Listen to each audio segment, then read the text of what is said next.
Good morning friends. आज है 11 फरवरी और 11 फरवरी से रिलेटेड जितने सारे भी करंट अफेयर से रिलेटेड क्वेश्चन है उसको हम लोग वन बाय वन देखते हैं। तो सबसे पहले हम लोग महत्वपूर्ण सुर्खियां देखते हैं कि सुर्खियों में क्या क्या चीजें हैं जो कि आगे आने वाले एग्जाम में हम लोगों के लिए इम्पोर्टेंट हो सकती है। तो इससे पहले अगर आपने मेरे चैनल को सब्सक्राइब नहीं किया तो सब्सक्राइब करें और फ्री पीडीएफ पाने के लिए आप टेलीग्राम से जुड़ सकते हैं और लेटेस्ट अपडेट के लिए आप व्हाट्सएप से जुड़ सकते हैं। डिस्क्रिप्शन में आपको सारे लिंक मिल जाएंगे, आप वहां से आप ज्वाइन कर सकते हैं। तो आगे बढ़ते हैं हम लोग सुर्खियों की तरफ। तो 10 फरवरी को राष्ट्रीय कृमि मुक्त दिवस मनाया गया है और भारत में हर वर्ष 10 फरवरी को राष्ट्रीय कृमि मुक्ति दिवस मनाया जाता है। और इस दिवस की शुरुआत जो है स्वास्थ्य और परिवहन मंत्रालय द्वारा साल 2015 में की गई थी। तो कृमि क्या होता है? कृमि होता है पेट में कृमि होता है और इसके लिए आप देख सकते हैं कि स्कूल और स्वास्थ्य केंद्रों में भी एल्बेंडाजोल की गोली बांटी जाती है जिससे कि पेट की कृमि में अधिक वृद्धि ना हो सके और इसको कंट्रोल वे में शारीरिक पोषण बढ़ता रहे और बच्चों का और बड़ों में भी होता है, बड़ों का भी शारीरिक वृद्धि में कोई रुकावट ना आए। तो इस दिन का मुख्य उद्देश्य जो है आंतों के कीड़ों के बारे में जागरूकता बढ़ाना और बच्चों में मृदा संचारित कृमि का पूर्ण उन्मूलन प्राप्त करना है। अगली सुर्खी हम लोग देखते हैं कि प्रधानमंत्री नरेंद्र मोदी ने किया परीक्षा पे चर्चा भी किया है। तो परीक्षा पे चर्चा का 8वां संस्करण 10 फरवरी को आयोजित किया गया और प्रधानमंत्री नरेंद्र मोदी के साथ परीक्षा पे चर्चा के लिए 3.25 करोड़ से अधिक छात्रों ने पंजीकरण कराया था जो कि ऑनलाइन देख रहे थे। और कार्यक्रम में पीएम मोदी बोर्ड परीक्षा से पहले तनाव को कम करने और परीक्षा में सर्वश्रेष्ठ अंक प्राप्त करने के टिप्स दिए हैं। और प्रधानमंत्री नरेंद्र मोदी कल 10 फरवरी को फ्रांस और अमेरिका की यात्रा पर रवाना हुए। आपको ज्ञात होगा कि अमेरिका में भी नई सरकार बनी है, ट्रंप की सरकार, और उनसे भी कुछ न कुछ चीजें बढ़ेगी या घटेगी। आप देख सकते हैं कि अभी कुछ लोगों को भारत जबरन भेज दिया गया है एयरफोर्स यानी अमेरिका के एयरफोर्स जहाज में बेड़ियों में जकड़ कर। तो इस वहां जाने के बाद अगर मुलाकात हो तो इन चीजों में भी कुछ न कुछ कमी आएगी। तो देखिए वहां की यह यात्रा जो हो रही है ये आर्टिफिशियल इंटेलिजेंस, रक्षा और व्यापार और सामरिक व्यापार के रूप में विशेष रूप से केंद्रित होगी। और अगला जो है पॉइंट, एयर इंडिया शो जो है बेंगलोर में अभी इसका उद्घाटन हुआ है। रक्षा मंत्री राजनाथ सिंह ने कल 10 फरवरी को बेंगलोर में एयर इंडिया शो 2025 का उद्घाटन किया और इस शो की जो थीम है runway to a billion opportunity रखा गया। और इस 5 दिवसीय कार्यक्रम में भारत की रक्षा क्षमता और स्वदेशी नवाचारों का प्रदर्शन किया जाएगा। अगला पॉइंट हम लोग देखते हैं कि मणिपुर के मुख्यमंत्री जो है एन बीरेन सिंह का इस्तीफा अभी लिया गया है और मणिपुर के तत्कालीन मुख्यमंत्री एन बीरेन सिंह ने 9 फरवरी को राज्यपाल को अपने विधायकों के साथ इस्तीफा सौंप दिया और राजभवन में राज्यपाल अजय कुमार भल्ला से मुलाकात कर अपना इस्तीफा सौंपा और कुछ दिन में बीजेपी नए चेहरे का ऐलान कर सकती है और मुख्यमंत्री की शपथ दिलवा सकती है। लेकिन ये माना जा रहा है कि हो सकता है जम्मू कश्मीर में जैसे राष्ट्रपति शासन लगा के वहाँ के चीजों को स्थिति को कंट्रोल में लाया गया था, तो हो सकता है इस चीजों की इस तरह की भी स्ट्रेटेजी हो सकती है क्योंकि मणिपुर में बढ़ते हालात को देखते हुए एन बीरेन सिंह का इस्तीफा लिया गया है। आगे देखते हैं अगला पॉइंट जो है लेबनान के नए प्रधानमंत्री के रूप में नवाब सलाम अभी चुने गए हैं। यानी लेबनान के प्रधानमंत्री नवाब सलाम के नेतृत्व में सरकार का अभी गठन हुआ है और इसके साथ ही 2022 से जारी जो गतिरोध है वो समाप्त हुआ है।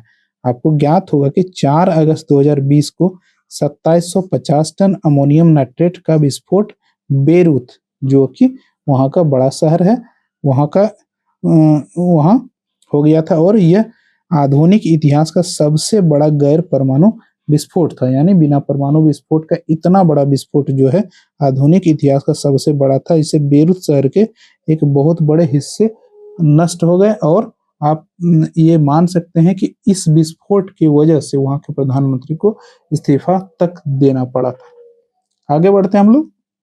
अभी हम लोग आते हैं करंट अफेयर्स की तरफ।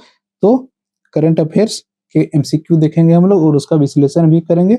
इससे पहले अगर आपने मेरे चैनल को सब्सक्राइब नहीं किया सब्सक्राइब करें और फ्री पीडीएफ पाने के लिए आप टेलीग्राम से जुड़ सकते हैं और लेटेस्ट अपडेट के लिए आप व्हाट्सएप से जुड़ सकते हैं और इन सभी का लिंक आपको डिस्क्रिप्शन जैसे जाएंगे उसमें आपको मिल जाएगा, वहां से आप ज्वाइन कर सकते हैं। आगे बढ़ते हैं क्वेश्चन की तरफ। सबसे पहला जो क्वेश्चन है, केंद्रीय मंत्रिमंडल ने राष्ट्रीय सफाई कर्मचारी आयोग के कार्यकाल को कितने वर्षों के लिए बढ़ाने की मंजूरी दे दी है? तो ये 3 साल के लिए अभी बढ़ाने की मंजूरी दी है, जो कि अभी नेशनल कमीशन फॉर सफाई कर्मचारी 2028 तक अभी चलेगा। अगला क्वेश्चन हम लोग देखते हैं कि बिहार के बेतिया और कुमारबाग के बीच बने रेलवे ओवरब्रिज का उद्घाटन किसने किया है? तो ये स्वयं अश्विनी वैष्णव यानी रेल मंत्री जी ने अभी उद्घाटन किया है। आप देख सकते हैं यही ब्रिज बना है, इसी के उद्घाटन के लिए अभी रेल मंत्री जी आए थे। अगला जो क्वेश्चन है, उद्योग और आंतरिक व्यापार संवर्धन विभाग ने लॉजिस्टिक और बुनियादी विकास के लिए किसके साथ समझौता किया है? तो किसके साथ समझौता किए? कोरिया ट्रांसपोर्ट इंस्टीट्यूट के साथ अभी समझौता किया है। आप देख सकते हैं कोरिया ट्रांसपोर्ट इंस्टीट्यूट और आंतरिक व्यवहार और लॉजिस्टिक के लिए, यानी सामान ले जाने और लाने के लिए इसकी समझौता किया है। और हाल ही में इस्पात मंत्रालय में निदेशक के रूप में किसे नियुक्त किया गया है? तो ये मेमून आलम को अभी इस्पात मंत्रालय में जो निदेशक के रूप में अभी नियुक्त किया गया है। आगे बढ़ते हैं। अगला जो क्वेश्चन है, भारत ने किस देश के साथ सैन्य अभ्यास साइक्लोन का आयोजन किया है? तो साइक्लोन का आयोजन जो भारत ने किया है वो अभी मिस्र के साथ साइक्लोन का आयोजन किया है। मिस्र का आप फ्लैग देख सकते हैं, इंडिया का फ्लैग, और मिस्र की सेना और इंडिया की सेना के बीच युद्धाभ्यास अभी हुआ है। अगला जो क्वेश्चन है कि 38वें राष्ट्रीय खेल में मुक्केबाजी के किस वर्ग में लवलीना बर्गहेन ने गोल्ड मेडल जीता है? तो लवलीना बर्गहेन में जो गोल्ड मेडल जीता है, ये 75 किलोग्राम के वर्ग में गोल्ड मेडल जीता है। आपको ज्ञात होगा कि अभी जो 38वां राष्ट्रीय खेल है ये उत्तराखंड के देहरादून में अभी चल रहा है, और कुछ दिन पहले ही प्रधानमंत्री मोदी जी ने इसका उद्घाटन किया था। अगला क्वेश्चन हम लोग देखिए, सबसे पहले देखते हैं कि 38वें नेशनल गेम में अभी तक जो सबसे ज्यादा पदक किस राज्य ने लाया? तो ये महाराष्ट्र ने सबसे ज्यादा अभी तक लाया, और हरियाणा की बात करें तो ये दूसरे नंबर पे अभी तक लाने में सक्षम है। और तीसरे नंबर पे आप देख सकते हैं कि सर्विस स्पोर्ट कंट्रोल बोर्ड जो 80 पदक इन्होंने टोटल करके लाया है। और चौथे नंबर पर आप देख सकते हैं कि आप कर्नाटका को बोल सकते हैं, और 5वें नंबर पे मध्य प्रदेश। अभी हाल ही में मध्य प्रदेश यानी कल मध्य प्रदेश के जो मुख्यमंत्री हैं मोहन यादव, इन्होंने वहां के खिलाड़ियों और राज्यवासियों को इस बात की शुभकामनाएं दी कि वहां के खिलाड़ियों ने 50 से अधिक मेडल प्राप्त किए हैं। अगला जो क्वेश्चन है कि 38वें राष्ट्रीय खेल में लॉन बॉल की महिला ट्रिपल स्पर्धा में पायल प्रीति, खुशबू कुमारी एवं निखत खातून द्वारा स्वर्ण पदक जीतने वाले किस राज्य के खिलाड़ी हैं? तो अभी ये बिहार की खिलाड़ी है, और बिहार में एकमात्र गोल्ड इन तीनों ने ही अभी तक लाया है। और आगे चलने वाले खेलों में देखा जा सकता है कि और कितने गोल्ड प्राप्त हो सकते हैं। आप देख सकते हैं तीनों खिलाड़ियों के चेहरे। तो बिहार की अगर बात आई तो बिहार के मुख्यमंत्री अभी नीतीश कुमार पिछले 17-18 वर्षों से हैं, और गवर्नर कौन है? मोहम्मद आरिफ खान। और कैपिटल की बात करें तो बिहार की राजधानी पटना है। आप मैप में बिहार को देख सकते हैं। अभी बिहार में 2015 से शराबबंदी भी चल रही है। तो बिहार की बात करें तो लॉन बॉल में आप देख सकते हैं 1 गोल्ड, 1 सिल्वर और 1 ब्रॉन्ज मेडल मिला है। और वुशु की बात करें तो आप 1 सिल्वर इसमें, 1 ब्रॉन्ज इसमें, और फेंसिंग की बात करें तो 1 सिल्वर इसमें, और रग्बी की बात करें तो 1 सिल्वर, और योगासना की बात करें तो इसमें 1 सिल्वर। आप आर्चरी की बात करें तो 1 सिल्वर, और मॉडर्न पेंथेंटलॉन की बात करें तो 2 ब्रॉन्ज इसमें। इसके साथ टोटल 11 पदक बिहार में अभी तक आए हैं। तो अगला जो क्वेश्चन है, हाल ही में किस देश के वैज्ञानिकों ने आईवीएफ का उपयोग करके 28 कंगारू भ्रूण बनाकर संरक्षण में एक बड़ी उपलब्धि हासिल की है? तो बड़ी उपलब्धि जो हासिल की है, ऑस्ट्रेलिया के वैज्ञानिकों ने अभी बड़ी उपलब्धि हासिल की है। ऑस्ट्रेलिया की बात करें तो ऑस्ट्रेलिया के कैपिटल क्या है? कैनबरा। और वहां के प्राइम मिनिस्टर क्या है? Anthony Albanese. और राष्ट्रीय पशु लाल कंगारू, और मुद्रा ऑस्ट्रेलियाई डॉलर है। ऑस्ट्रेलिया को आप ग्लोब में देख सकते हैं। आगे बढ़ते हैं, ऑस्ट्रेलिया के कुछ कुछ पॉइंट को हम लोग देखते हैं कि ऑस्ट्रेलिया में आईसीसी महिला चैंपियन का खिताब अभी हाल ही में जीता है, और एम्मा मैकॉन जो है ऑस्ट्रेलिया के सबसे सफल ओलंपियन के रूप में अभी रिटायर हुए हैं और ऑस्ट्रेलिया ने क्रिस इवांस को पहला गुलामी विरोधी आयुक्त नियुक्त किया है और 55 में भारतीय अंतर्राष्ट्रीय फिल्म महोत्सव का फोकस देश जो है ऑस्ट्रेलिया को घोषित किया गया है और ऑस्ट्रेलिया के प्रसिद्ध जो है मेलबर्न विश्वविद्यालय है, वहाँ मेलबर्न विश्वविद्यालय ने नई दिल्ली में अपना पहला ग्लोबल सेंटर खोला है और ऑस्ट्रेलिया के सोशल मीडिया पर बच्चों के लिए न्यूनतम आयु तय करने वाला एक कानून बनाएगा और ऑस्ट्रेलिया ने लाफिंग फ्रॉग सहित 750 नई प्रजातियों को मान्यता दी है और ऑस्ट्रेलिया के T20 क्रिकेट इतिहास में पावर प्ले का सबसे बड़ा टोटल बनाया गया है। तो आगे देखते हैं हम लोग, आगे कुछ देख सकते हैं अमेरिका में करंट अफेयर। तो अमेरिका के क्यूबा में गोतामे बे में प्रवासी बंदीगृह स्थापित करेगा और गूगल मैप्स ने अमेरिका में गल्फ ऑफ मेक्सिको का नाम बदला और अमेरिकी राष्ट्रपति डोनाल्ड ट्रंप ने कनाडा और मेक्सिको में 25% का टैरिफ लगा दिया और अमेरिका के राष्ट्रपति ने सेंट्रल बैंक डिजिटल करेंसी पर प्रतिबंध लगाने का कार्यकारी आदेश जारी किया और अमेरिका के राष्ट्रपति ने क्रिप्टो करेंसी के कार्यकारी समूह बनाने की मंजूरी दे दी और शॉन करन को अमेरिका के सीक्रेट सर्विस का डायरेक्टर नियुक्त कर दिया गया है और क्वाड देशों के विदेश मंत्रियों की बैठक अमेरिका में हुई है और मार्को रूबियो को अमेरिका का अगला विदेश मंत्री बनाया गया है। अगला क्वेश्चन देखते हैं कि आरबीआई ने वित्त वर्ष 2025 के लिए मुद्रास्फीति को 4.5% से संशोधित कर कितना कर दिया है? तो ये 4.8% अभी संशोधित करके किया गया है। तो आरबीआई की बात करें तो आरबीआई के अभी गवर्नर कौन है? शक्तिकांत दास।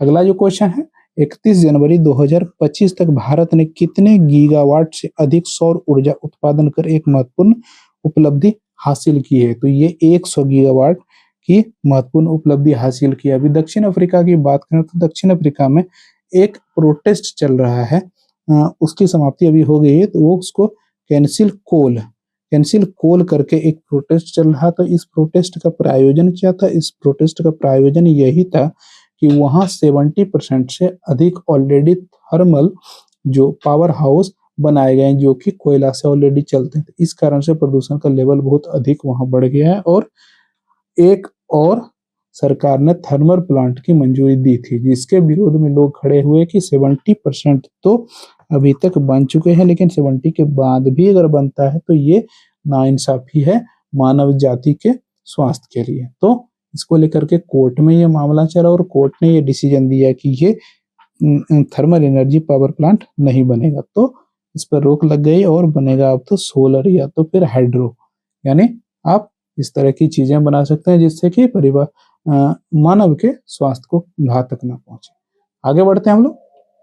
अगला क्वेश्चन है हाल ही में उद्योग गुणवत्ता आश्वासन सम्मेलन का आयोजन कहाँ किया गया? तो उद्योग गुणवत्ता आश्वासन सम्मेलन का आयोजन जो है नई दिल्ली में किया गया है। तो इंडस्ट्री कॉन्क्लेव आप देख सकते हैं कि इंडस्ट्री कॉन्क्लेव 2025 का आयोजन किया गया है। अगला क्वेश्चन जो है हाल ही में कौन सा देश चीन के बेल्ट रोड इनिशिएटिव से बाहर निकल गया है? तो आप देख सकते हैं पनामा बाहर निकल चुका है इसके इनिशिएटिव। तो पनामा की हम लोग बात करें तो पनामा के जो है कैपिटल किया पनामा सिटी और प्रेसिडेंट किया जोस मौल मोलिनो क्विंटेरो और राष्ट्रीय पशु पनामा का सुनहरा मेढक और मुद्रा जो है बाल बोआ है। आप अगले क्वेश्चन में हम लोग बढ़ते हैं। हाल ही में कहाँ रेशम किसान मेले का आयोजन किया गया है?